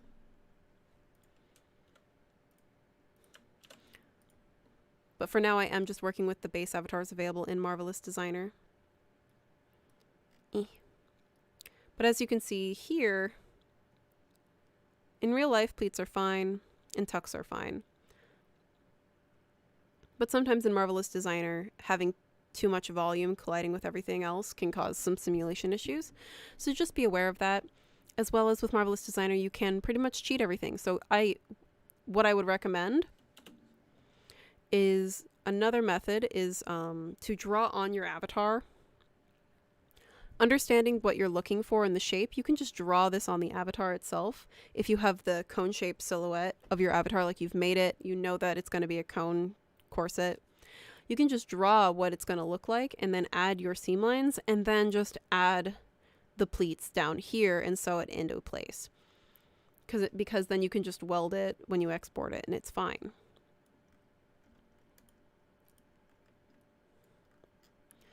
So you have less simulation to worry about, or it will be welded. But there's a few different ways to work around it. Right now I'm just showing you like the most difficult way to just perfectly follow a pattern that you found that's a historical pattern.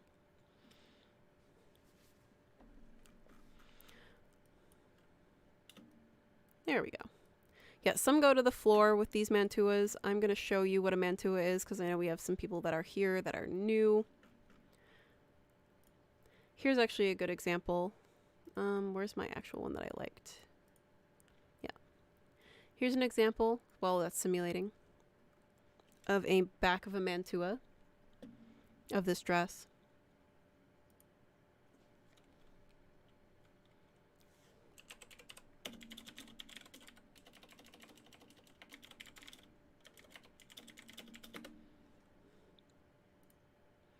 Yeah, we have a couple more minutes, but I wanted you guys to see these things and at least figure it out. And I know someone asked about zippers again. I went and looked it up. The first iteration of a zipper was 1851, which I think is interesting. It was a device called the Automatic Continuous Clothing Closure, or a chain lock fastener. But I think the earliest is 1851. Definitely not Rococo period, so that's why we're not covering it today. And probably the next stream. I might do a Victorian piece. Because Rococo, they still had people dressing them. And so again, literally they were sewn into their garments. Specifically, example, the stomacher in the center front. Let's find a picture of a stomacher, please. Here's one. This is the stomacher here.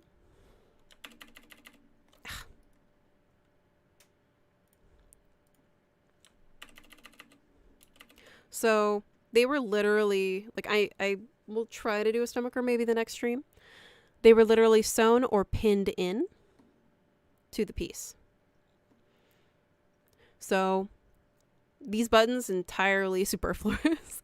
This is a solid triangular piece that is made of boning or had a lot of support.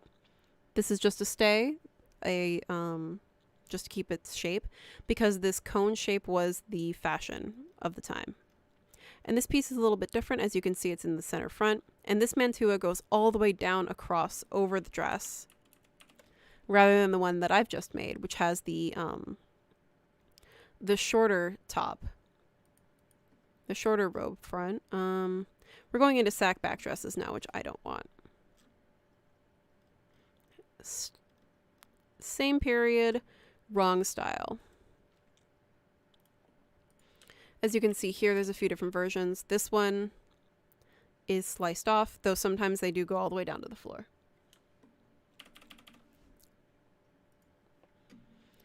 So let's go ahead. We have a couple 10 minutes. We'll go to the end here. We'll start taking questions if we need any.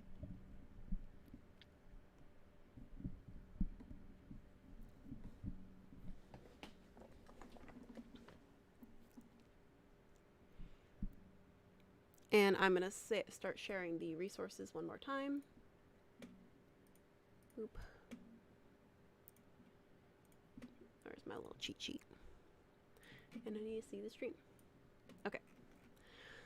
So again, it was archive.org that I had shared. How do you make the ruffles at the end of the sleeves? Oh yeah, we'll probably do that next time. I'll probably move it next time if you guys want me to make a second piece. Otherwise, think like a half circle. Let me actually go back here because that's a good question. So these are actually pleated, as you can see. So think like, okay, fine. It would literally be this shape to make those ruffles. Though that would cause a lot of collision, which I might recommend sculpting at the end, but I'm going to show you. That sleeve shape looks like this. Turning off simulation because I don't want to deal with a giant circle coming in.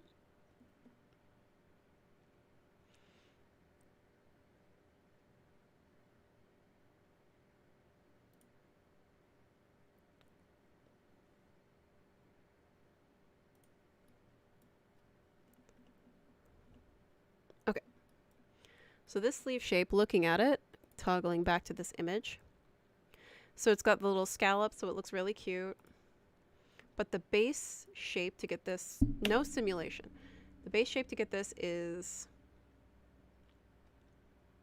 going to be 2 circles, and it's going to be cutting it out. I'm going to just draw this. It's going to be at least twice as wide as what it's sewing into. This is ugly, don't judge it.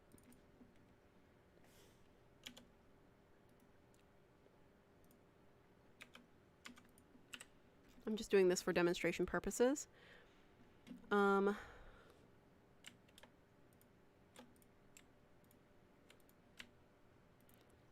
going to do that. Select inverse. I'm just deactivating everything just to make it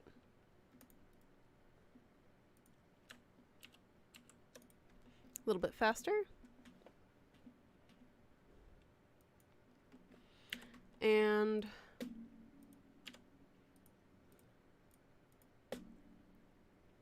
I'm going to add elastic. So this is basically how you get to it, and I'm just showing you. Selecting this line, elastic,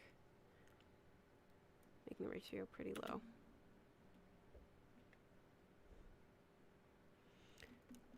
Yeah, I can show the zipper tool really fast. I'm just not going to be making anything with it. Oops. As long as it's a curve, And that's how you would get your sleeve.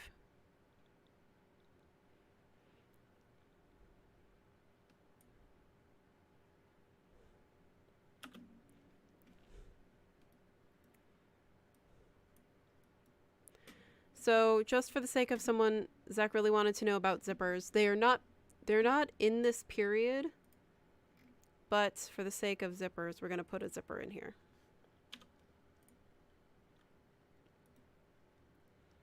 Cut. Pulling this apart. Zach wanted to see how the zipper window how zippers work. I'm not putting them in here. But if you wanted to do it for like a coat that does require a zipper, the zipper tool is here, and in the 3D window, you just draw a zipper on one side and double click. Going in the same direction, draw it on the other side and double click.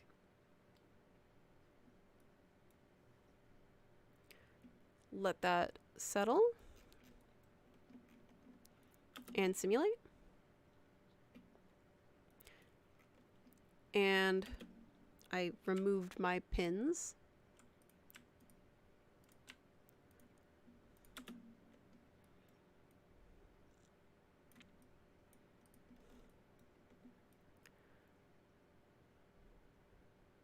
Just because we have time and I don't see any other questions yet. So that's how you just quickly add a zipper in Marvelous Designer, because we have the zipper tool here. If you select your zipper after you've applied it, you can make changes to the zipper. Separately, you select the zipper pull if you want to make changes to your zipper pull.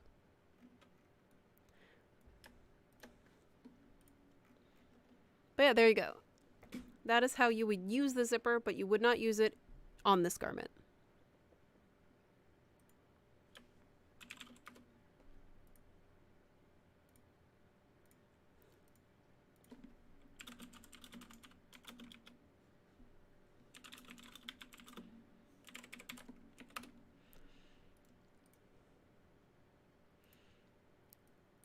Actually, Eric shared a really cool zipper. I want you guys to see it. So this is, okay, so this is actually the one from 1921. This is that same patent that I saw. This is one of the first zippers. I recognize it just because I saw the same patent for, like, this is for the back of shoes. So this is one of the first zippers that was made. And it would be sewn to the portions here and not sewn to tape yet, which is interesting. It looks like this one was made to go with shoes from what I'm looking at, or at the very least for those oh, I can't remember, it's the piece that goes over the shoe. Spats. It looks like this goes for spats. That's kind of cool. Or at least the demo's on a pair of spats. Let's see.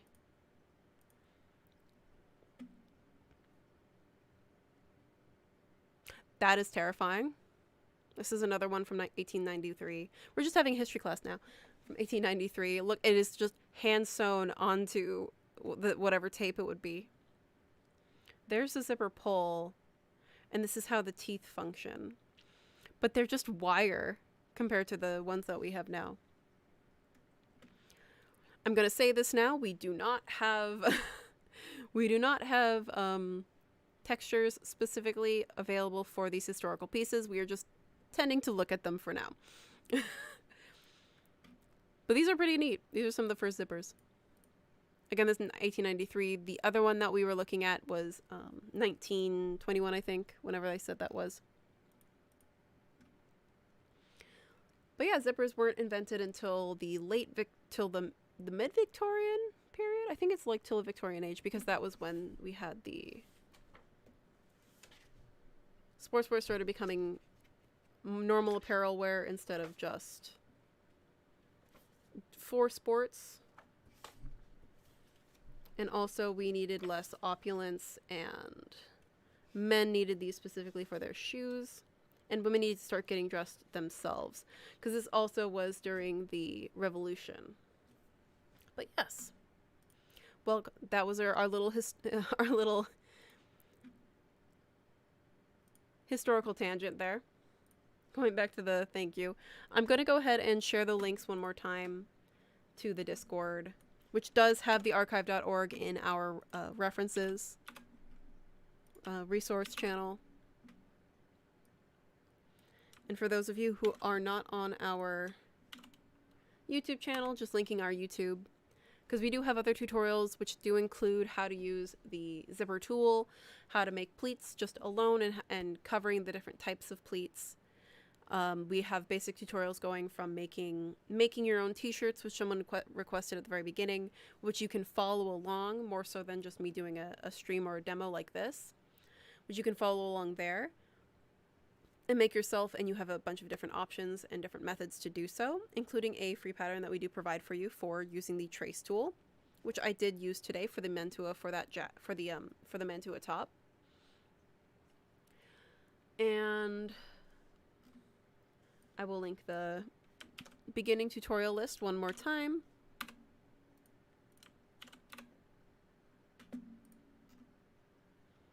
And I didn't go over this time. But thank you all so much for coming. We will have another stream, not next week, but the week after that, which we will probably continue this. Though if you do want us to either comment on the actual video what period garment you want to see next after we finish the mantua, feel free. Just remember which one is the actual period, because I definitely forgot and I made Rococo instead of a Victorian piece. But yeah, if you guys want to see things like the Lego mutton sleeve, or if you want to see menswear, we can also cover that, as well as I may use the archive.org reference one more time and actually make a full piece just using that as well. But thank you all so much for joining our stream. I'm going to go ahead and archive this. And again, if you have any specific non-requests for like assistance, but for stream ideas, other than like, I'm starting the historical dress series, it'll also include menswear. If you have any other ideas of specific things that you want to see in a tutorial or questions that you want answered, feel free to check out feel free to send us an email at community@marvelousdesigner.com, just letting us know that you have, like, hey, I'd like to see this in a tutorial. That would be super great. If we haven't covered it already, or just if you're having a specific problem that you're encountering consistently, we do list out, or we do record your questions or for help, and we sometimes do Q&A streams that will just kind of cover audience questions. But once again, thank you so much for joining us, and thank you, Eric, in the chat for helping answer questions that I might have missed in moderating. And thank you all so much for coming. Have a wonderful rest of your day, and we will see you in 2 weeks, or in the Discord channel.